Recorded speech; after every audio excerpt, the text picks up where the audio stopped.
Hello दोस्तों, आप सभी लोगों का स्वागत है मेरे क्वांटम मैकेनिक्स के लेक्चर पर। तो आज इस लेक्चर में हम बात करेंगे अनदर की फीचर्स ऑफ क्वांटम मैकेनिक्स का, जो कि लॉस ऑफ डिटर्मिनिज्म है। तो इसके बारे में चलिए जानते हैं और लेक्चर को शुरू करते हैं।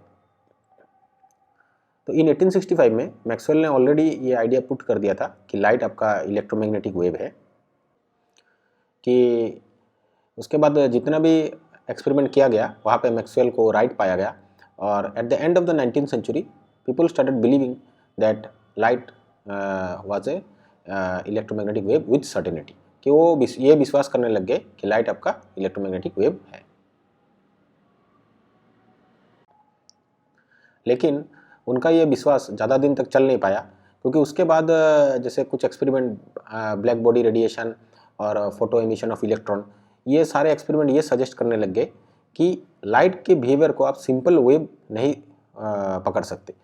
लाइट का बिहेवियर कुछ अलग ही कॉम्प्लिकेटेड है, क्योंकि अगर आप सिंपल वेव का आइडिया लेते हैं तो आप ये सारे एक्सपेरिमेंट का रिजल्ट आप एक्सप्लेन नहीं कर पाएंगे। तो मैक्स प्लैंक और Albert Einstein, they are the most prominent contributors to the resolution of the puzzle raised by those experiment. कि ब्लैक बॉडी रेडिएशन और फोटो इमिशन ऑफ इलेक्ट्रॉन का जो एक्सपेरिमेंट इन्होंने जो मतलब ये सब एक्सपेरिमेंट ने जो पजल क्रिएट किया कि लाइट का बिहेवियर कैसा होना चाहिए, तो इस पजल का रिजोल्यूशन के पीछे मैक्स प्लैंक और अल्बर्ट आइंस्टाइन का सबसे ज़्यादा कंट्रीब्यूशन है। तो फोटो इलेक्ट्रिक इफेक्ट को समझाने के लिए आइंस्टाइन ने 1905 में यह पोस्टुलेट किया कि light beam composed of packets of energy known as quanta. Later इसका नाम दिया गया कि फोटोन। तो ये जो आइडिया है फोटोन का, जो आइडिया है कि light also behave like a particle, ये आइडिया ही क्वांटम मैकेनिक्स में डिटर्मिनिज्म का लॉस होने का कारण है। कि quantum mechanics, why quantum mechanics is not deterministic, it is due to the existence of photon. और आइंस्टाइन को ये लग गया था कि जब उन्होंने फोटोन के बारे में कहा तो तब उनको ये लग गया था कि ये आइडिया आगे चलकर क्लासिकल फिजिक्स का एंड कर सकता है। और फिजिसिस्ट को ऑलमोस्ट 1925 तक लग गया ये विश्वास करने में कि लाइट आपका पार्टिकल जैसे भी बिहेव करता है। आर्थर कॉम्पटन के एक्सपेरिमेंट के बाद मोस्ट ऑफ द फिजिसिस्ट ये बिलीव करने लग गए कि लाइट आपका पार्टिकल की तरह बिहेव कर सकता है। तो चलिए बात करते हैं फोटॉन्स के बारे में। तो photons are quantum mechanical particle, not classical particle. तो जब भी हम पार्टिकल के बारे में बात करते हैं तो क्लासिकल पार्टिकल का आइडिया ये होता है कि classical particles are a zero sized object with definite position and velocity. जैसे हम न्यूटन एंड फिजिक्स में जब भी हम पार्टिकल के बारे में बात करते हैं तो वहाँ पे हम पकड़ते हैं कि पार्टिकल्स आर लोकलाइज्ड ऑब्जेक्ट जिसका कोई definite position, definite velocity and it can carry kinetic energy like this. लेकिन क्वांटम मैकेनिकल जो पार्टिकल है, हम उसके केस में ये सब नहीं कहेंगे। हम क्वांटम मैकेनिकल पार्टिकल को हम a small packet of energy and momentum that is not composed of smaller packets.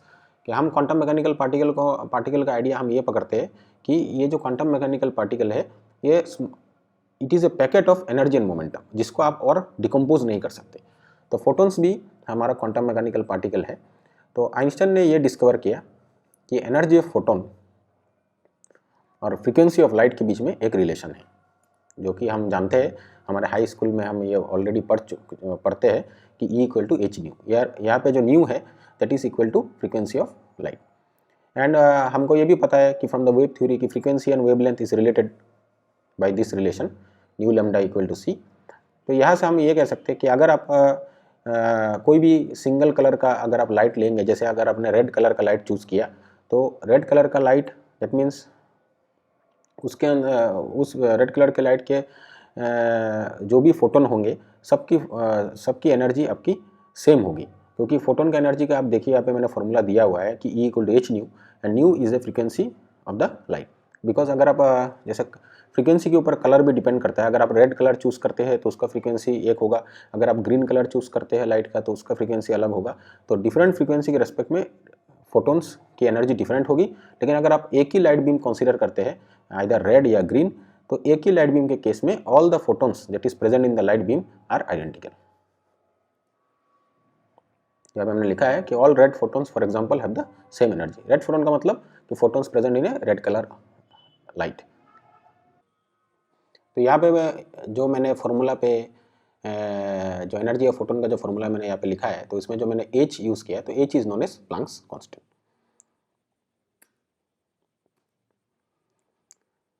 Now चलिए ये देखते हैं कि existence of photons implies quantum mechanics is not deterministic. तो जैसे मैंने पहले कहा था कि फोटोन का अस्तित्व ही कारण है कि क्वांटम मैकेनिक्स क्यों डिटर्मिनिस्टिक नहीं हो सकता।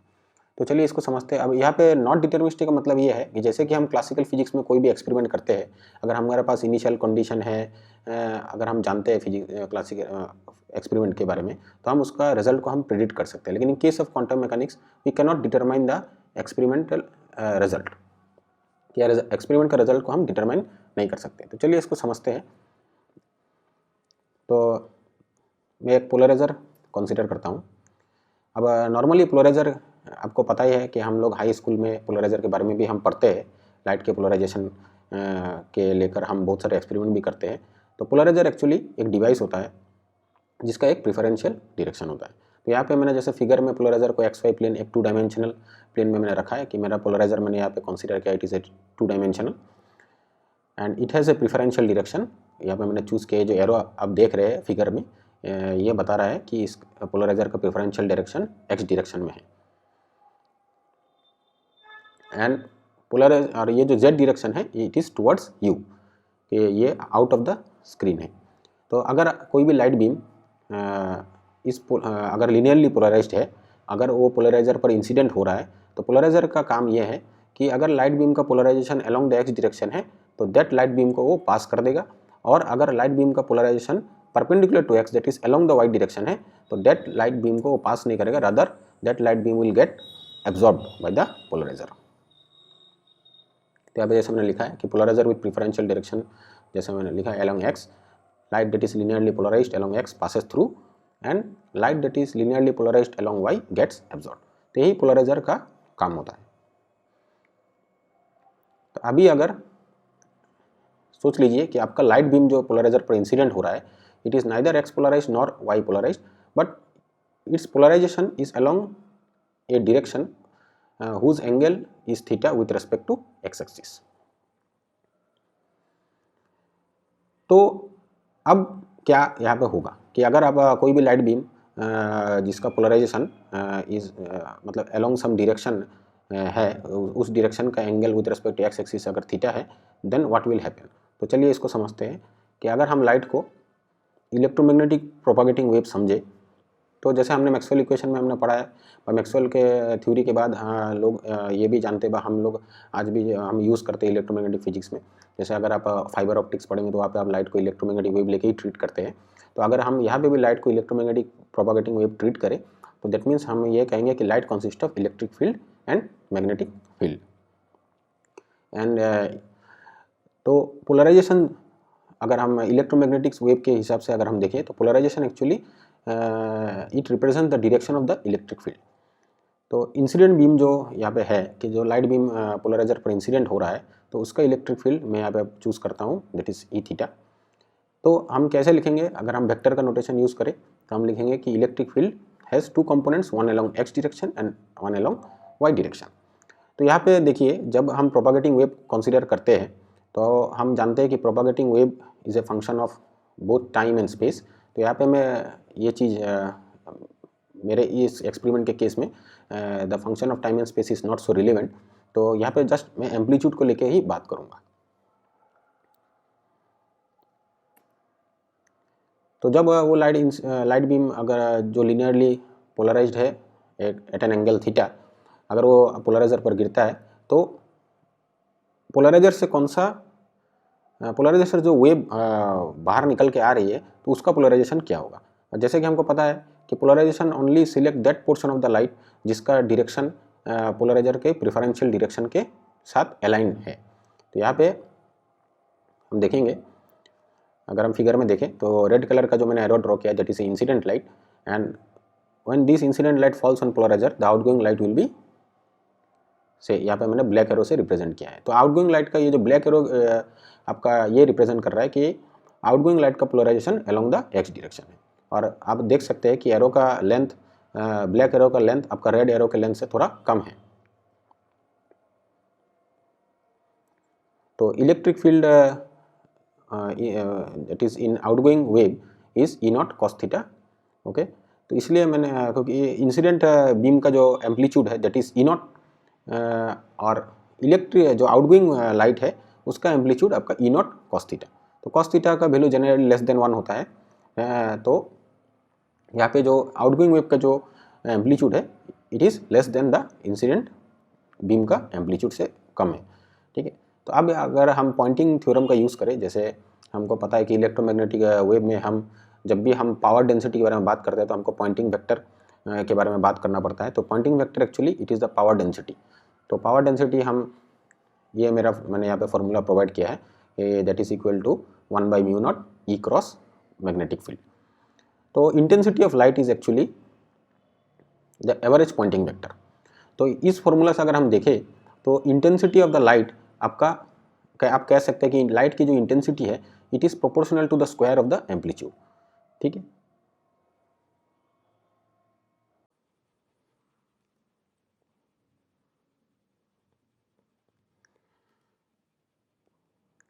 तो हमको ये भी पता है कि इंटेंसिटी और फोटोन के बीच में क्या रिलेशन है, कि intensity is related to the rate of photon.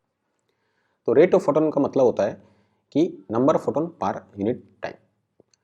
तो जैसे मैंने थोड़ी देर पहले कहा कि intensity is an average power density, और एवरेज पावर डेंसिटी का यूनिट क्या होता है, एवरेज पावर डेंसिटी का यूनिट आपका वाट पर मीटर स्क्वायर होता है। तो that means intensity is the average power flowing through a unit area. तो अगर आप जानना चाहते हैं कि उस यूनिट एरिया से कितना एनर्जी फ्लो हो रहा है, क्योंकि अगर हमको फोटोन के साथ रिलेशन निकालना है तो हमको एनर्जी का वैल्यू हमको पता होना चाहिए कि उस यूनिट एरिया से कितना एनर्जी फ्लो हो रहा है इन यूनिट टाइम, तो ही हम फोटोन के साथ इसका रिलेशन निकाल सकते हैं। तो अगर हम यूनिट टाइम को अगर हम यूनिट पकड़े, जैसे we are considering unit time, then we can say power is directly equal to the energy. और अगर सपोज आपके पास कोई गिवन टाइम इंटरवल है, से सपोज आप डेल्टी अमाउंट का टाइम इंटरवल आप चूज करना चाहते हैं, तो उस टाइम इंटरवल में उस यूनिट एरिया से कितना पावर कितना एनर्जी आपका पास हो रहा है। तो सिंस इंटेंसिटी आपका क्या है कि यूनिट एरिया से कितना एवरेज पावर फ्लो हो रहा है, ठीक है, आपको पता है। अब अगर आप एवरेज पावर का आपको आइडिया है, तो आप अगर एनर्जी के बारे में जानना चाहते हैं तो आप क्या करेंगे, टाइम इंटरवल से एवरेज पावर को सिंपली आप मल्टीप्लाई करिए, तो आपको क्या मिलेगा कि यूनिट एरिया से टोटल कितना एनर्जी आपका फ्लो हो रहा है। तो when you know the total energy you simply divide that amount of energy by the energy of the photon. तो आपको क्या मिल जाएगा कि number of photon that is flowing in a given time interval through unit area. अब अगर unit time में आप जानना चाहते हैं कि कितना फोटोन पास होता है, तो उसी नंबर ऑफ फोटोन को आप टाइम इंटरवल से डिवाइड दे दीजिए, देन अल्टीमेटली विल गेट कि through a unit area number of photon flowing per unit time is the intensity. Okay, तो ये आपको क्लियर हो गया कि intensity means number of photon per unit time per unit area, number of photon passing through a unit area per unit time. तो चलिए अभी देखते हैं कि intensity of the incident wave क्या है। तो इंटेंसिटी ऑफ इंसिडेंट वेव इस यहाँ से हमने जो फॉर्मूला लिखा वहाँ से अगर हम कैलकुलेट करें तो हमको क्या मिल रहा है कि it is proportional to the, आप फॉर्मूला में देखेंगे, square of the amplitude of the incident wave. Similarly अगर हम वेव जो पोलराइजर से बाहर आ रही है उसकी अगर इंटेंसिटी हम कैलकुलेट करें तो हम यहाँ पे देख रहे हैं कि intensity is equal to is proportional to the square of the amplitude of the wave that is coming out from the polariser. अब इन दोनों इक्वेशन का अगर आप कंपेयर करें या सिंपली अगर आप डिवाइड दें तो आपको, सिंस मैंने ये भी कहा है थोड़ी देर पहले कि इंटेंसिटी अगर आप टाइम इंटरवल अगर आप suppose for a given time interval से डेल्टी अमाउंट, उसमें आप देखेंगे कि तो intensity simply proportional to the amount of energy, कि अगर more intensity that means more energy will flow through a unit area for in a given interval of time. तो हम कह सकते हैं कि अगर ये दोनों इंटेंसिटी का फॉर्मूला हम देखें कि इंसिडेंट वेव और जो वेव बियॉन्ड पोलराइजर में, इनको कंपेयर करें तो हम देखेंगे कि जो वेव पोलराइजर से बाहर आ रही है उसमें इंसिडेंट वेव का कुछ फ्रैक्शन ऑफ द एनर्जी ही आपको मिल रहा है। तो वो फ्रैक्शन ऑफ द एनर्जी कितना है आप देख सकते हैं यहाँ पे, the fraction of the beam energy that is passing through the polariser is cos square theta. तो ये कंक्लूजन हमको यहाँ से मिल गया एक्सपेरिमेंट से। एक और कंक्लूजन ये है कि लाइट बीम जो पोलराइजर पर इंसिडेंट होती है और जो लाइट बीम पोलराइजर से बाहर आती है, इन दोनों की फ्रीक्वेंसी में कोई चेंज नहीं होता, इन दोनों का फ्रीक्वेंसी एग्जैक्टली सेम है।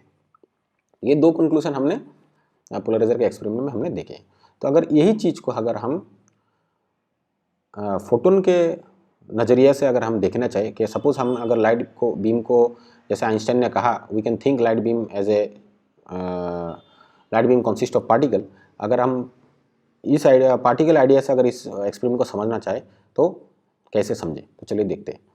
तो सबसे पहले अजम्पशन यह है कि ऑल फोटोन्स आर आइडेंटिकल, और ये होना भी चाहिए क्योंकि जब हम क्योंकि फोटोन की एनर्जी में हम देखेंगे जो हमने फार्मूला देखा है कि उसमें हमने क्या देखा है कि फोटोन की energy is related to the frequency of the light. तो अगर आपका इंसिडेंट लाइट बीम का फ्रीक्वेंसी, अगर आप कोई सिंगल कलर का लाइट पकड़ते हैं, जैसे अगर आप रेड लाइट पकड़ते हैं तो उसका फ्रीक्वेंसी फिक्स्ड है, तो उस रेड लाइट के अंदर जितने भी फोटोन होंगे सब फोटोन्स आपके आइडेंटिकल होंगे। That means all the photons have identical energy. Okay, and another assumption, photons do not interact with each other, क्योंकि अगर फोटोन आपस में इंटरेक्ट करने लग जाए तो ये भी हो सकता है कि दो फोटोन सपोज मार्ज होके they can produce a new photon. तो ऐसे होने से क्या होगा कि नया जो फोटोन आ रहा है उसकी एनर्जी चेंज हो जाएगी। अगर एनर्जी, और हमको पता है कि energy the photon is related to the frequency of the light, then frequency of the light will get change, लेकिन ऐसा तो होता नहीं। ठीक है, तो हम यह भी एज्यूम करेंगे कि photons do not interact with each other. तो लाइट बीम को हम स्ट्रीम ऑफ फोटोन के रेस्पेक्ट में हम इमेजिन कर सकते हैं कि लाइट बीम अगर किसी चीज़ पर इंसिडेंट हो रहा है तो हम ये सोच सकते हैं कि वहाँ पे फोटोन एक एक करके उस चीज़ पर इंसिडेंट हो रही है। That means we are passing one photon at a time. तो अगर ऐसा है तो सपोज एक फोटोन आपका पोलराइजर पर गिर रहा है, ठीक है, तो वो फोटोन आइदर एब्जॉर्ब हो जाएगा या पास हो जाएगा। ऐसा क्यों? क्योंकि जैसे हमने वहाँ पे कंक्लूजन में हमने कहा था कि इंसिडेंट लाइट बीम का जो फ्रीक्वेंसी है और जो लाइट बीम पोलराइजर से बाहर निकलती है, इन दोनों की फ्रीक्वेंसी आपकी सेम है।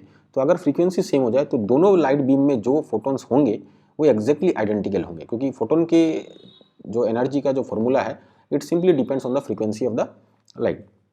तो अगर हम एक फोटोन को पास करते हैं, अगर हम एक फोटोन को पोलराइजर पर इंसिडेंट करते हैं तो वो फोटोन आइदर पास होगा या एब्जॉर्ब हो जाएगा। ऐसा नहीं होगा कि वो फोटोन डिवाइड हो गया into two and half of the photon will get pass and half of the photon will get absorb. क्योंकि अगर फोटोन अब डिवाइड हो जाता है तो उसका मतलब आप सोच सकते हैं कि फोटोन के अंदर जो एनर्जी है it decomposes into smaller packets, और अल्टीमेटली उस एनर्जी चेंज हो जाएगी जो नया फोटोन जो प्रोड्यूस होगा, और एनर्जी चेंज हो गया तो फ्रीक्वेंसी ऑफ द लाइट भी चेंज हो जाएगा। लेकिन ऐसा तो होता नहीं।